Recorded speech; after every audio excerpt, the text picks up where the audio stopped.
The sound of gunfire crackled in the distance as Rowan Xander pressed his back against the weathered barn wall, his breath forming small clouds in the crisp autumn air of 1876 Wyoming Territory.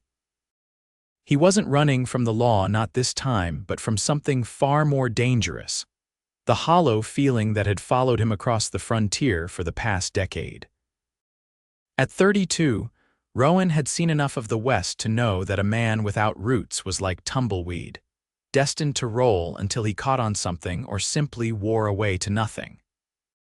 His calloused hands gripped the worn leather of his saddle horn as he loaded his meager possessions onto his faithful dun-quarter horse, Jasper. "Just you and me again, old boy," he murmured, patting the horse's neck. "Time to find somewhere new." Rowan had been drifting through Wyoming for 3 months, taking odd jobs at ranches, hunting bounties when they were worth the trouble, and keeping mostly to himself. His tall frame and broad shoulders made him imposing enough that most folks left him alone, which suited him fine. The less people knew about Rowan Xander, the better for everyone. The small town of Pine Ridge had been good to him: steady work at the Henderson Ranch, a quiet room above the saloon, and no questions about his past. But 3 months was pushing his limit. Stay too long and people started expecting things, started thinking you belonged. Rowan knew better. He mounted Jasper and turned toward the mountain pass that would take him south, perhaps to Colorado or even New Mexico before winter set in. But as he reached the edge of town, the sky opened up with a sudden, drenching downpour. "Damn it all," he muttered, pulling his hat lower. The storm hadn't been in his plans. Neither was the crack of lightning that spooked Jasper, sending the horse rearing. Rowan maintained his seat, but lost his grip on the reins as Jasper bolted forward, darting off the main road and galloping toward a small homestead nestled against the pines. By the time Rowan regained control, they were halfway up a muddy drive leading to a modest cabin. Smoke curled from the stone chimney, promising warmth inside. The rain showed no signs of letting up, and darkness was falling fast. "Might as well ask for shelter till this passes," Rowan told Jasper, dismounting and leading the nervous horse toward a small stable attached to the cabin. As he approached, he noticed the property was well kept but modest: a vegetable garden, now being pummeled by rain, a chicken coop, and a small corral. No other horses in sight and no sign of men's work. Just a single cabin standing alone against the elements. Rowan knocked on the door, water dripping from his hat brim. No answer came. He knocked again, louder this time, and heard a shuffling inside. The door opened just a crack, and a pair of wary green eyes peered out at him. "Beg pardon, madam," Rowan said, removing his hat. "Got caught in the storm. My horse and I could use shelter until it passes, if you'd be so kind." The door opened wider, revealing a young woman of perhaps 25. Her chestnut hair was pulled back in a simple bun, and she wore a plain blue dress with an apron. Pretty, Rowan thought fleetingly, but her face bore the unmistakable hollowness of someone who'd seen grief. She nodded once but didn't speak, stepping back to allow him entry. "Thank you kindly," Rowan said, wiping his boots carefully before stepping inside. "Name's Rowan Xander. I've been working over at Henderson's place." The woman didn't respond verbally, just gestured toward the fireplace where a cooking pot hung, then pointed to a hook on the wall for his wet coat. "Not much for talking, are you?" Rowan observed, not unkindly. "That's all right, neither am I." The cabin was simple but comfortable: a table with 2 chairs, a rocking chair by the fire, a bed in the corner behind a partial screen, and a small shelf of books. On the mantel sat a framed photograph of a young man in Union Army uniform, and beside it, a folded American flag in a shadow box. Understanding dawned on Rowan. "You're a widow," he said softly. The woman looked at him, pain flashing briefly across her features before she turned to the fire and stirred whatever was cooking in the pot. "I'm sorry," Rowan said. "I didn't mean to pry." She shook her head dismissively and reached for a piece of slate and chalk on the table. She wrote quickly and held it up. "Deanna Blackburn." "Pleased to meet you, Mrs. Blackburn," Rowan said with a respectful nod. She erased the slate with her hand and wrote again, "Miss Deanna Brooks now." "I return to my maiden name. Miss Brooks, then," Rowan corrected himself. "I appreciate your hospitality. I'll be happy to tend to my horse and be on my way once the storm passes." Deanna nodded and gestured to the pot, then held up 2 fingers. "Yes, I'd be grateful for a hot meal if you're offering," Rowan said. "Haven't had home cooking in, well, longer than I care to remember." She served a hearty stew of rabbit and vegetables with cornbread on the side. They ate in silence, but it wasn't uncomfortable. Rowan found himself studying her when she wasn't looking, the graceful way she moved, the careful precision with which she did everything. She hadn't spoken a word, but he'd never met anyone who communicated more clearly. After dinner, Deanna wrote on her slate, "Storm bad, stay night, barn has caught." "That's mighty kind," Rowan said. "I don't want to impose, but that rain doesn't sound like it's letting up." As if to emphasize his point, thunder cracked overhead, making the windows rattle. Deanna stood and pulled a worn quilt from a chest, handing it to him. Their fingers brushed briefly, and Rowan felt an unexpected jolt of connection. "Thank you," he said, his voice rougher than he intended. He settled into the barn that night, listening to the rain drumming on the roof, wondering about the silent widow in the cabin. War widows weren't uncommon in 1876, 11 years after Appomattox.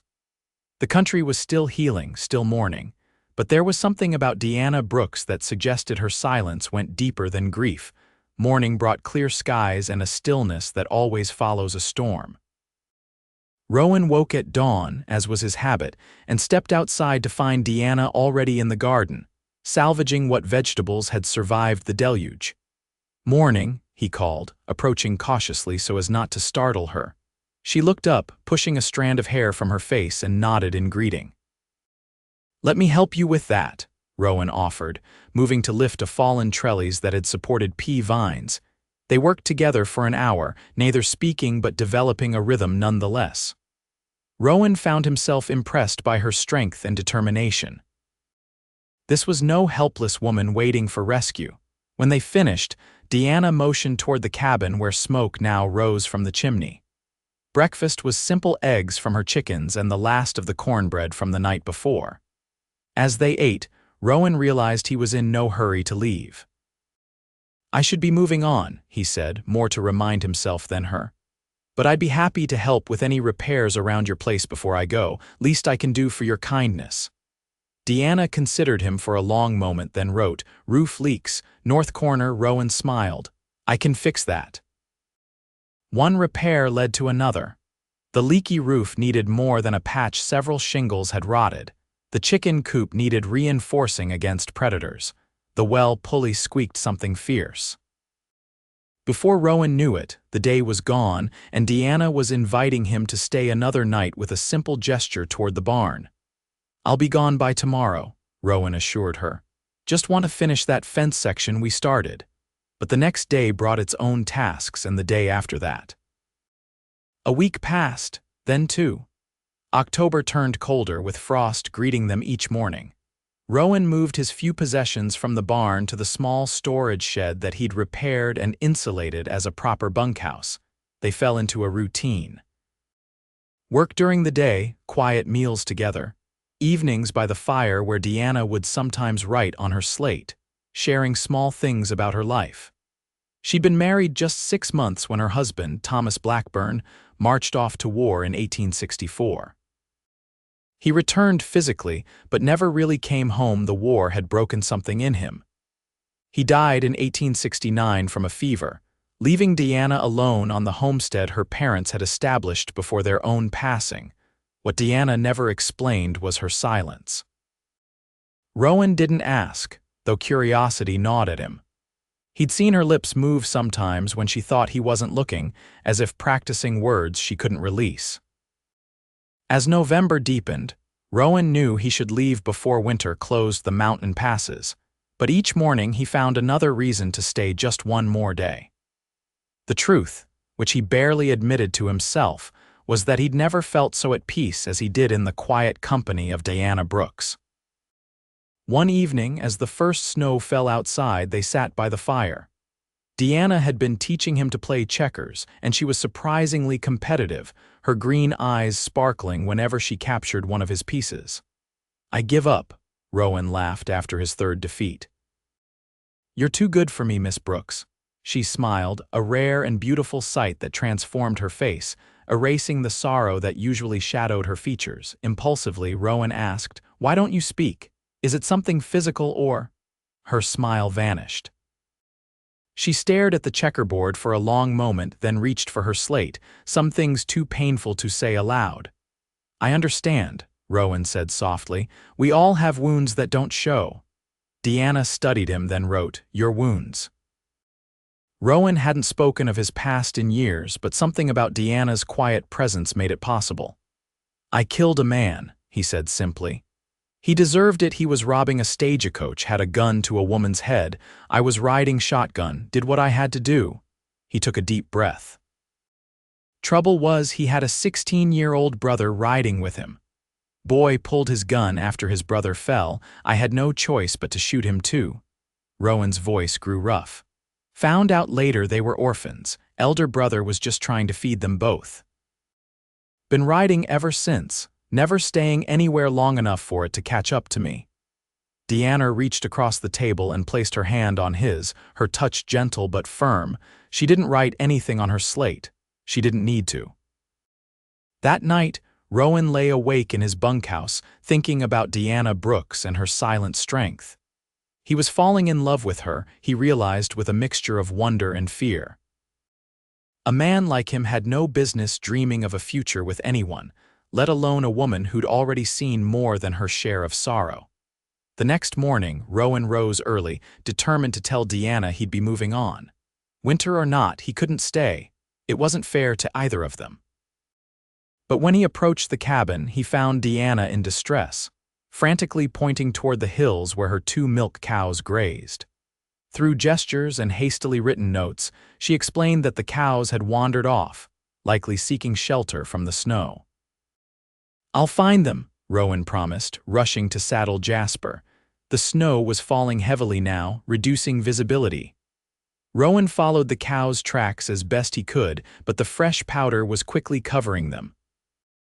After 2 hours of searching, he found the animals huddled in a ravine, unable to climb back up the slippery slope. Getting them out proved difficult and dangerous. By the time Rowan managed to lead them back toward the homestead, the storm had intensified into a full blizzard. He couldn't see more than a few feet ahead, and the cold cut through his clothes like knives. He might have lost his way entirely if not for Jasper's uncanny sense of direction. The horse fought through snow drifts, leading the reluctant cows toward home. When the cabin finally came into view, Rowan saw Deanna standing on the porch, lantern held high despite the futility of its light in the swirling snow. She rushed to help him lead the cows into the barn, her hands quick and sure as they worked together to rub the animals dry and feed them. Only when the livestock was settled did Deanna turn her attention to Rowan, who was shivering violently, his clothes frozen stiff. She pulled him into the cabin and pushed him toward the fire, her face tight with worry. She brought blankets, towels, and a change of clothes that must have belonged to her late husband. When Rowan's fingers proved too numb to manage the buttons of his shirt, Deanna hesitated only briefly before helping him, her touch clinical but gentle. Once he was dry and warm, wrapped in blankets before the fire, Deanna brought him hot coffee laced with whiskey. The liquor burned its way down to his stomach, thawing him from the inside out. "Thank you," Rowan said, his voice still unsteady. "Those cows mean a lot to you, I reckon." Deanna nodded, then wrote on her slate, "They are food and income, but I worried for you more." The simple admission hung in the air between them. Rowan looked at her, really looked, and saw the fear fading from her eyes, replaced by something deeper. "I was planning to leave today," he admitted. "Thought it would be best." Deanna's face fell, but she nodded in understanding. "But I don't think I can make it through that storm," he continued. "Might have to stay a while longer." A small smile touched Deanna's lips as she wrote, "Until spring, perhaps." The blizzard raged for 3 days, effectively trapping them together in the cabin. They played checkers. Rowan read aloud from Diana's small collection of books, and they cooked together, developing an easy rhythm in the confined space. On the third night, as they sat before the fire, Diana suddenly stood and retrieved something from beneath her bed, a journal, old and worn. She handed it to Rowan with trembling hands. "Are you sure?" Rowan asked, understanding this was significant. She nodded, then wrote, "If you stay, you should know." Rowan opened the journal carefully. It was a diary beginning in 1864 when Thomas left for war. Diana's neat handwriting detailed her hopes, fears, and loneliness. The entries grew more sporadic after Thomas returned in 1865, and the tone changed dramatically. Thomas had come home broken, angry, and given to violent outbursts. He'd never physically harmed Diana, but he'd destroyed furniture, killed one of her chickens in a rage, and often disappeared for days only to return drunk and raving about the horrors he'd seen. One entry stood out starkly. "Today T. told me if I ever spoke while he was having one of his spells, he would leave and never return. He cannot bear the sound of a human voice when the memories come. So I remain silent, hoping my quiet will anchor him to this world." The final entries detailed Thomas's declining health, his fever-induced hallucinations, and his death. The last page, dated 3 months after his passing, reads simply, "I tried to speak today. No sound would come. My voice has forgotten how to be heard." Rowan closed the journal gently and looked up at Diana, who stood by the window, her back to him, shoulders tense. "Diana," he said softly, crossing the room to stand behind her, "thank you for trusting me with this." She turned, her eyes searching his face for judgment or pity. She found neither. "The mind and body do strange things to protect us," Rowan said. "There's no shame in it." Diana's eyes filled with tears. She reached for her slate. "I want to speak again. I just don't know how." "Maybe you don't need to force it," Rowan suggested. "Maybe it'll come back when it's ready." That night, for the first time, Diana didn't send Rowan to the bunkhouse. Instead, she gestured to the bearskin rug before the fire. He slept there, aware of her presence in the bed across the room, feeling both distant and impossibly close to her. As winter settled over the homestead, Rowan and Diana developed a partnership that went beyond words. They tended the animals, preserved food, repaired equipment, and prepared for the long months ahead. Each day, Rowan found himself watching Diana, memorizing the curve of her smile, the determination in her eyes, the grace of her movements. In December, a traveling preacher visited the nearby farms, bringing news and offering services. Diana and Rowan rode out together to attend, sitting side by side in the Hendersons' front room as the preacher spoke of hope and redemption. Afterward, as they rode home through the snow, Rowan asked, "Do you believe in second chances, Diana?" She considered his question seriously, then nodded firmly. "So do I," Rowan said. "Never thought I deserved one, but being here with you, it feels like maybe I was wrong." Diana reached across the space between their horses and squeezed his hand. Christmas approached, bringing with it a strange domestic contentment Rowan had never experienced. He crafted a new rocking chair for Diana in secret, working in the barn during the cold evenings. She, in turn, was clearly making something for him. Though she kept it hidden whenever he entered the cabin, on Christmas Eve, they exchanged gifts by firelight.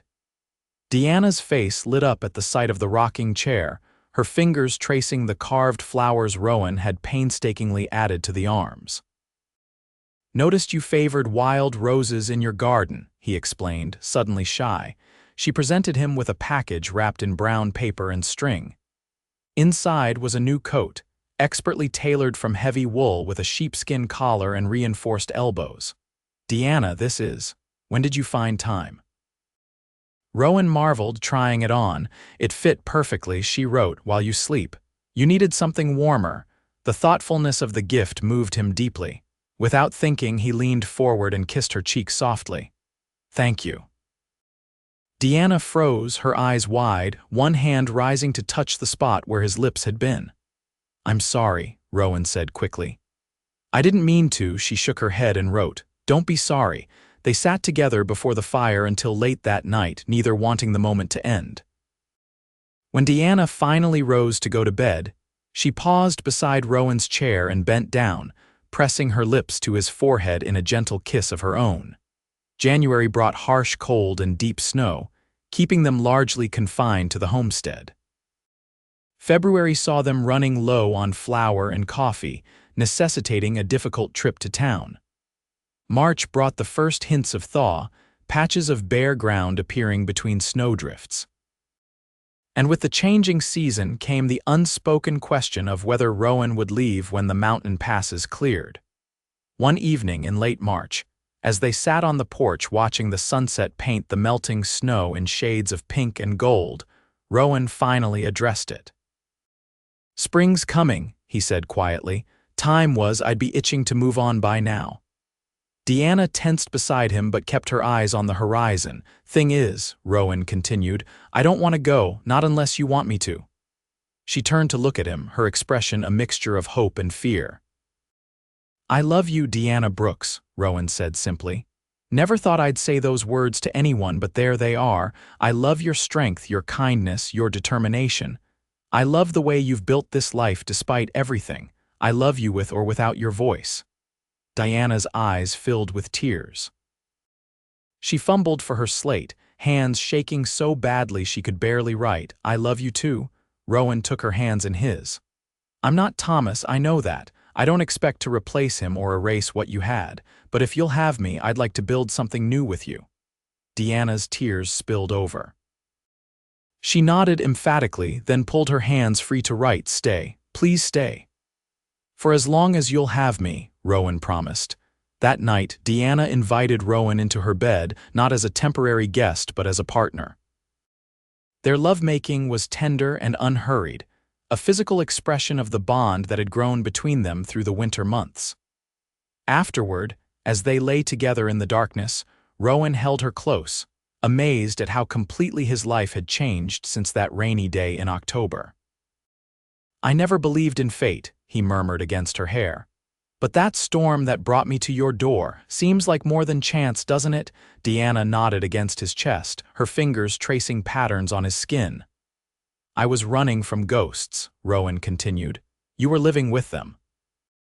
Maybe we needed each other to find our way back." Deanna raised herself on one elbow, looking down at him in the faint moonlight filtering through the window. Her lips moved silently, forming words she couldn't voice. "It's all right," Rowan assured her. "You don't need to, Rowan."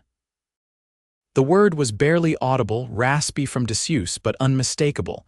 Deanna's eyes widened in shock, her hand flying to her throat.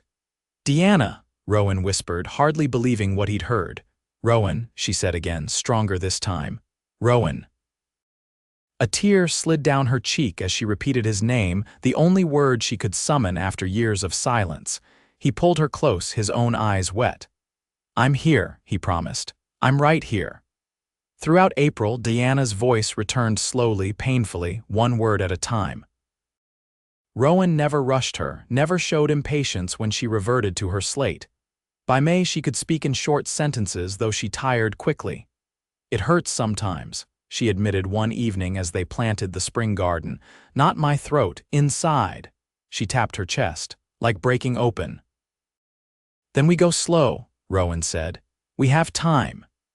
In June of 1877, they rode into Pine Ridge together and spoke to the preacher about a wedding. The town buzzed with curiosity about the silent widow who'd found her voice and the drifter who'd found his home. They married in July, a small ceremony attended by neighbors and the few friends Rowan had made during his time at the Henderson Ranch. Deanna spoke her vows clearly, each word deliberate and precious. "I, Deanna Brooks, take you, Rowan Xander, to be my husband," she said, her voice growing stronger with each word. "To have and to hold from this day forward." As summer turned to fall, marking a year since Rowan had first arrived at Deanna's door, they stood together on the porch of what was now their home. The repairs were complete, the garden harvested, the animals healthy. Deanna leaned against Rowan's chest, his arms around her waist. "Did I ever tell you," she said, her speech now fluid though still soft, "that the night you found my cows in the blizzard was when I knew—" "Knew what?" Rowan asked, pressing a kiss to her temple. "That I loved you." Deanna turned in his arms to face him. "I was so afraid you'd freeze to death out there. All I could think was that I couldn't lose you too. That night in bed I whispered your name. It was the first sound I'd made in years." Rowan brushed a strand of hair from her face. "I didn't know that." "I couldn't say it to you yet," Deanna explained, "but I said it to myself over and over. Rowan, Rowan, please come back to me." "I'll always come back to you," Rowan promised, drawing her close. "No more running, no more silence, just us." As the autumn sun set over the Wyoming mountains, casting long shadows across their homestead, Deanna and Rowan Xander stood wrapped in each other's arms, their shared silence now a choice rather than a prison. Their words, when spoken, all the more precious for having been found again.